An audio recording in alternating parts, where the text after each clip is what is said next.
ইরানে হামলা চালাতে কৃত্রিম বুদ্ধিমত্তা ব্যবহার করেছে যুক্তরাষ্ট্র ইসরায়েল জোট।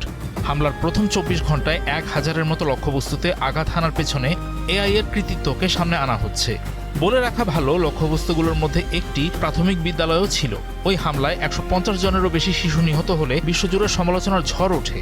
মার্কিন প্রতিরক্ষা বিভাগের তদন্তে এই ভুলের জন্য পুরনো টার্গেটিং ডেটা এবং প্রযুক্তির ওপর অতিরিক্ত নির্ভরশীলতাকে দায়ী করা হয়েছে।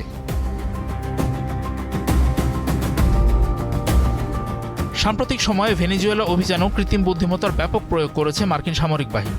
বিশেষ করে পালান্টিয়ারের মেভেন সিস্টেমের সঙ্গে অ্যানথ্রোপিকের ক্লড মডেল ব্যবহার করে লক্ষ্যবস্তু ঠিক করা হচ্ছে। প্রযুক্তির এমন অনিয়ন্ত্রিত ব্যবহার নিয়ে কৃত্রিম বুদ্ধিমত্তা নির্মাতা প্রতিষ্ঠান অ্যানথ্রোপিকের সিইও দারিও আমোদেই যুদ্ধের মাত্র ২ দিন আগে ২৬ ফেব্রুয়ারি এক ভয়াবহ সতর্কবাণী দিয়েছিলেন।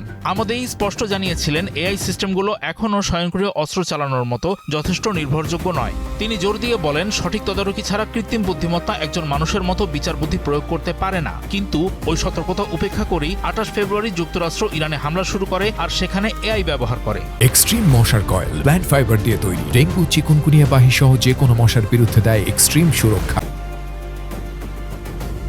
এমন ঘটনার পর মার্কিন আইন প্রণেতারা এআই ব্যবহারের ক্ষেত্রে কঠোর নীতিমালার দাবি জানাচ্ছেন। তাদের বক্তব্য, জীবন মৃত্যুর সিদ্ধান্তের ক্ষেত্রে অবশ্যই মানুষের বিচার বুদ্ধি থাকতে হবে। চীন এমন প্রবণতাকে টার্মিনেটর সিনেমার মতো এক ভয়াবহ বিপর্যয়ের সংকেত বলে আশঙ্কা প্রকাশ করেছে। দেশটির মতে এআই এর লাগাম ছাড়া ব্যবহার যুদ্ধের নৈতিকতা ও জবাবদিহিতাকে সম্পূর্ণ নষ্ট করে দিচ্ছে। মজার বিষয় হলো, অ্যানথ্রোপিক যখন নিরাপত্তার খাতিরে প্রতিরক্ষা বিভাগের কিছু অনুরোধে অসম্মতি জানায়, তখন তাদেরকে সাপ্লাই চেইন রিস্ক হিসেবে অভিহিত করা হয়। এখন মার্কিন সামরিক বাহিনী ক্লডের বিকল্প হিসাবে ওপেন এআই এবং গ্রোকের মতো এআই মডেলগুলোর দিকে ঝুঁকছে। এতে বিপদ আরও বাড়তে পারে।